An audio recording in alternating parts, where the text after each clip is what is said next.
කාටවත් කියන්න බෑ ඔයාට හොයන්න බෑ කියලා.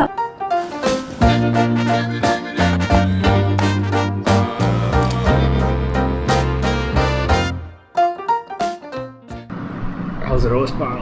I roasted myself, guys. Hello. අද වීඩියෝ එක පොඩ්ඩක් වෙනස්. අපි උයන්න ඉගෙන ගන්නවා. මං අවුරුදු එකමාරක් මලේසියා ගිහින් හිටියේ පාඩම් කරන්න.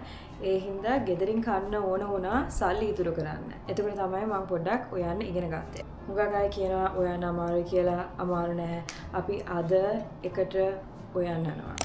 ෆස්ට් ස්ටෙප් එක උයන්න ඕනේ මොකක්ද කියලා තීරණය කරන්න ඕනේ. ඉස්සෙල්ලා අපි තෝරගන්නවා මොකක් හරි ලේසි දෙයක්. අපි අද හදන්න යන්නේ මිනිත්තු 10කින් හදන්න පුළුවන් පොල් සම්බෝලයක්. තව මගේ ආසම ඉස්සෝ කරි එකක්. ඊට පස්සේ අපිට ඕන වෙන දේවල් ටික ඔක්කොම අපි ලිස්ට් එකක් දාගන්නවා. මේකට කරන්න පුළුවන් ලේසිම දේ YouTube එකේ ඕන තරම් රෙසිපීස් තියෙනවා, TikTok එකේ ඕන තරම් රෙසිපීස් තියෙනවා. රෙසිපීස් ඔක්කොම ටික බලා ගන්න. ඒත් ෆස්ට් ටයිම් try කරනකොට ඕනම රෙසිපි එකක් අරගෙන try කරන්න. ඉන්ටර්නෙට් එකෙන් ඕන රෙසිපි එකක් ගන්න. ඒ රෙසිපීස් දෙකේම තියෙන අමුද්‍රව්‍ය ටික ChatGPT එකට දාන්න. එයාට කියන්න දෙකම එකතු කරලා ඔයාට කියන්න කියලා ඔක්කොම ගන්න ඕන බඩු ටික. ඔයාට වෙලා තියෙනවා නම් ගිහිල්ලා සුපර් මාකට් එකෙන් ගන්න. හුඟක් දුරට මං කීයකට ගියාම එතන බඩු ටික ඔක්කොම නැහැ. ඒ හින්දා මං තව තැනකට යන්න ඕනේ. ඊට පස්සේ තව තැනකට යන්න ඕනේ. ඊට පස්සේ මගේ දවසේ භාගයක්ම ඉවරයි. ඒ හින්දා මං Uber Eats එකෙන් ගන්නවා. වෙලා තියෙනවා නම් මං ගිහිල්ලා ගන්නවා. ඔයාට පුළුවන් දේ ඔයා කරන්න. හැමදේම කරන්න යන්න ඕනේ නැහැ. ඇත්තටම. ChatGPT එකෙන් ඇඩ් කරගන්න ඔක්කොම ඉන්ග්‍රීඩියන්ට්ස් ටික ඊට පස්සේ ඒවා ඔක්කොම notes app එකට දාගෙන බලන්න ඔක්කොම ගත්තද කියලා. මොකක් හරි හදන්න ඕන වුණාම ඉන්ග්‍රීඩියන්ට්ස් ටික බලන්න ඕනේ. තව වාජන මොකක් හරි තියෙනවා නම් ඒවත් බලන්න ඕනේ. මං ගාව වංගෙඩියක් නැහැ. ඒත් මං කොහොම හරි පොල් සම්බෝලේ හදනවා. ඕගොල්ලන්ට මොකක් හරි දෙයක් නැත්තම් බලන්න. ඒක නැතුව හදන්න පුළුවන් විදියක් මං බ්ලෙන්ඩර් එකේ හදනවා. මට බනින්න එපා. මට වංගෙඩියක් තිබ්බනම් මං වංගෙඩියත් එක්ක හදනවා. ඒත් මට නැහැ. තව මගේ මං ආච්චිට කෝල් කරා. ආච්චි ගාවත් නැහැ. ඒ හින්දා මං බ්ලෙන්ඩර් එකේ තමයි පොල් සම්බෝල හදන්නේ. ඔක්කොම ගත්තට පස්සේ අපි දැන් බලන්න යන්නේ කොහොමද අපි මේක ලේසියෙන් හදාගන්නේ කියලා. අපිට පැය ගාණක් ඉන්න බෑ කිචන් එකේ. ඊට පස්සේ අපි ඔක්කොම කපන්න ඕන ඒවා හොදනවා. එකපාරට හොදනවා. අද ඔයන්න ඕන කැම වලට ඕන බඩු ටික ඔක්කොම අපි දැන් දන්නවා. ඔක්කොම ටික ලිස්ට් එකේ තියෙනවා. ඒ හින්දා ෆ්‍රෙෂ් ප්‍රොඩියුස් ටික ඔක්කොම එළියට අරගෙන එකපාරටම එළියට අරගෙන එකපාරටම හොදන එක ලේසි. එතකොට කපන්න යනකොට අපිට පිළිවෙලට එකින් එක අරගෙන කපා ගන්න පුළුවන්. එතකොට අපිට උයන්න යනකොටත් හරි ලේසි. අපිට එහෙන් මෙහෙන් ඉන්ග්‍රීඩියන්ට්ස් හොයාගන්න ඕනේ නැහැ. ඊට පස්සේ කපන්න ඕන දේවල් එකපාරටම කපා ගන්නවා. කපන්න යනකොටත් සුද්ධ කරන්න තියෙනවා. ඉඟුරු සුදු ලුණු ගත්තම ඒවවල පොතුවේම ගලවන්න ඕනේ. ඒවා සුද්ධ කරන්න ඕනේ. ඒ හින්දා ඒවා ටික ඉස්සෙල්ලම කරාම ලේසි. එතකොට ඊට පස්සේ එකපාරටම කපාගෙන යන්නයි තියෙන්නේ. මම දැන් වීඩියෝ එකේ දිගටම කතා කරන හින්දා සින්දුවක් දානවා.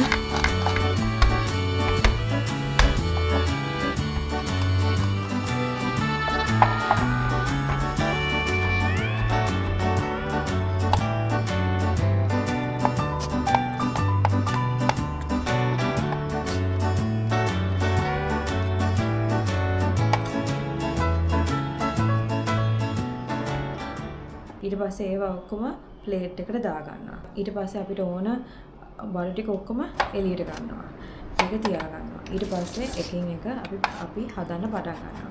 මේවා ඔක්කොම කරාට පස්සේ මම දානවා ප්‍රෙප් ටයිම් එකයි කුකින් ටයිම් එකයි දෙක. මට අමතකුණා කියන්න තනියම වෙනවා නම් ක්ලීන් අප් ටයිම් එකක් තියෙනවා. ඒකට ඇත්තටම සමහර විට ලොකු වෙලාවක් යනවා. ඒත් ඒක මාර තෙරපියුටික් බය වෙන්න එපා. ඉස්සෙල්ලම අපි හදාගමු පොල් සම්බෝල එක. කඩේට ගිහිල්ලා නැත්නම් රෙස්ටුරන්ට් එකට ගිහිල්ලා පොල් සම්බෝලයක් කාලා ඔයාට හිතෙනවා නම් ඇයි ගෙදර මේ වගේ පොල් සම්බෝලයක් හදන්න බැරි කියලා සුදු ලුණු කරපිංචා වෙලිච්ච මිරිස් ඉස්සෙල්ලා පැද ගන්නවා අඹරන්න ගන්න කලින්. රහට හදන්න පුළුවන් නැත්නම් ගුණට හදන්න පුළුවන්. රහට හදනවා නම් තෙල් වැඩියෙන් දාලා පැද ගන්න ඕනේ. රහටයි ගුණටයි දෙකම හදන්න පුළුවන් තෙල් අඩුවෙන් දාලා පොඩ්ඩක් වැද ගන්න. ඔක්කොම ටික නිකන් අරගෙන අඹරන්නත් පුළුවන්. ඒකත් රහයි. මට ඇත්තටම ආස ඒ විදිහට. ඒත් මං හිතුවා වෙනසකට මේ විදිහට හදන්න කියලා.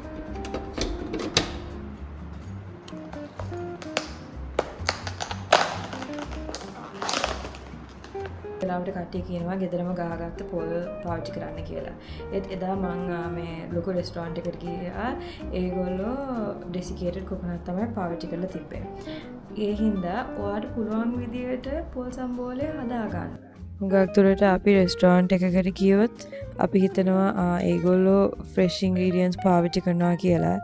ඒත් එහෙම එකක් නැහැ. මේක ස්ටෙප්ස් 3යි තියෙන්නේ. ඉක්මනටම ඔකම කරගෙන මිනිත්තු 10කින් පොල් සම්බෝලයක් හදන්න පුළුවන් රහට. බලන්න කොච්චර ලේසිද. ඔක්කොම බැදගත්තා. බ්ලෙන්ඩ් එකට දැම්මා. ඊට පස්සේ පොල් ටික මේකටම දාගෙන හොඳට මිශ්‍ර කරගන්නවා. එච්චරයි. It's so easy. මට අමතක වුණා කියන්න ඒකට දෙහි ටිකක් මිරිකන්නත් ඕනේ. This Uber call is being recorded. Hello. දැන් අපි හදාගමු ඉස්සෝ කරි එක. සාමාන්‍යයෙන් ගන්න සුද්ධ කරපු ඉස්සෝ. I know. ඉස්සෝ කරි එකක් හදන්න ඇත්තටම ඔක්කොම ටික ඕනේ. මං ඉස්සෝ සුද්ධ කරලා ගෙදරට ගේන්නේ එකම එක හේතුවකට මට වෙලා නැති හින්දා.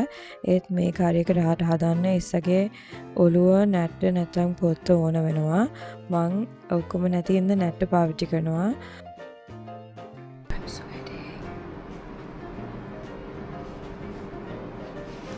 මම ඒක බැදගෙන ඊට පස්සේ බ්ලෙන්ඩ් එකට දාගන්නවා. අපි බලමු කොහොමද කරන්න කියලා. ඕනම ලංකාවේ රෙසිපි එකක් ගත්තොත් ඒකට මේ ඉන්ග්‍රීඩියන්ට්ස් ටික හුඟක් දුරට පාවිච්චි කරනවා. ලුණු, සුදු ලුණු, කරපිංච, රම්පේ, ඉඟුරු, මිරිස් මොකක් හරි જાතියක්. ඊට පස්සේ සමහර විට තක්කාලි. ඒ හින්දා ඒව ටික ඔක්කොම මේකට දාගන්නවා. ඉරට හදනවා නම් කහ කරි එකක් නම් ඊට පස්සේ රෝස්ටඩ් කරි පවුඩර්, අන්රෝස්ටඩ් කරි පවුඩර්. ඊට පස්සේ රෙසිපි එක අනුව කුරුඳු, අබෑට, ගොරකා, සියඹලා වෙන වෙන දේවල් ඇඩ් වෙනවා. ඒත් ලේසිම දේ හැම කරි එකටම ලුණු, සුදු ලුණු, කරපිංච, රම්පේ, මිරිස් මොකක් හරි එකක්, ඉඟුරු පොඩ්ඩක්, තක්කාලි ටිකක් දාගත්තොත් ඔයා සෙට්. ඒ ටික බේස් එකට දාගන්න. ඊට පස්සේ කරි එක අනුව අනිත් ඒවා ඇඩ් වෙනවා. ඒ හින්දා ඒක විතරක් මතක තියාගන්න පුළුවන් නම් ඔයන්න හරි ලේසි. මං වගේ වෙන්න එපා.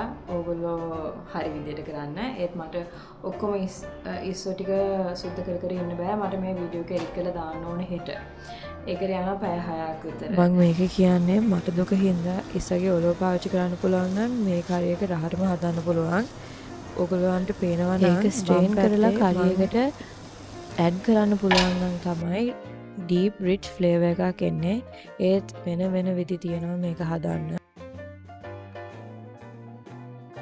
ඒ ටික බැදගත්තා, අනිත් ටිකත් බැදගත්තා. ඒව ඔක්කොම බ්ලෙන්ඩ් එකට දාලා කරගන්න. මම මේ වීඩියෝ එක හැදුවේ කාට හරි ඔයන්න බය නම් ඒගොල්ලන්ගේ බය නැති කරන්න. ඒගොල්ලන්ට කියන්න ඔයාට පුළුවන් විදියට ඔයාට ආස විදියට ඔයන්න කියලා. ඒ හින්දා ඔයාට ලේසි රෙසිපි එකක් තෝරගන්න.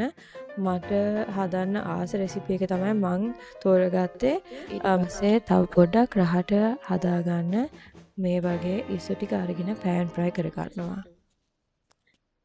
මිනිත්තු 2ක් පෑන් ෆ්‍රයි කරාට පස්සේ අපි බ්ලෙන්ඩ් කරපු ඔක්කොම දාගන්නවා පෑන් එකට. ඊට පස්සේ ඒකට තමයි පොල් කිරි එක දාගන්නේ. අන්තිමට අපි මුරුංගා කොළ ටික දාගන්නවා. එච්චරයි. සර්ව් කරන්න යනකොට නැත්නම් කන්න යනකොට මට ආසයි පොත්ත ඔක්කොම ගලවලා තියෙනකොට. ඒත් මේ රෙසිපි එක ගත්තම ඉස්සගේ ඔළුව පොත්තේ තියෙන රහ ඔක්කොම මේ හොද්දේ තියෙනවා. ඒ හින්දා මට ආසයි මේ විදියට හදාගන්න.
කාටවත් කියන්න බෑ ඔයාට හොයන්න බෑ කියලා. ඔයාට ඕනම දෙයක් ඔයාට කරන්න පුළුවන්.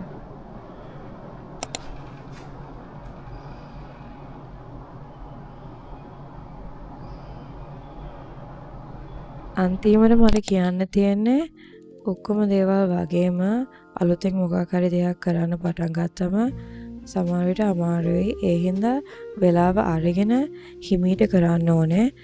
වෙලාව අරගෙන හිමීට කරන්න පුළුවන් නම් අපිට හොඳට කරන්න පුළුවන්. නැත්තම් සමහර විට එච්චර හොඳ වෙන්නේ නැහැ. ඒකත් කමක් නැහැ. අපි මොකක් හරි විදියකට හදන්න පුළුවන් නම් තමයි හොඳ.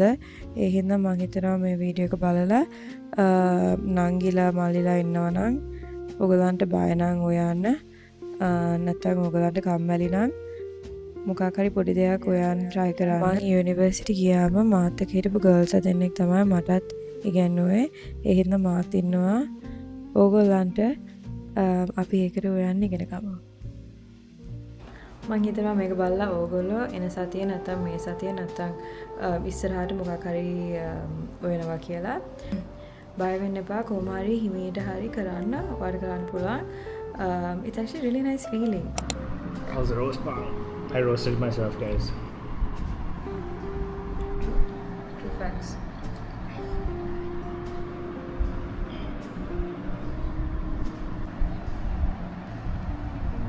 I have nothing to say. I'm buying my own food.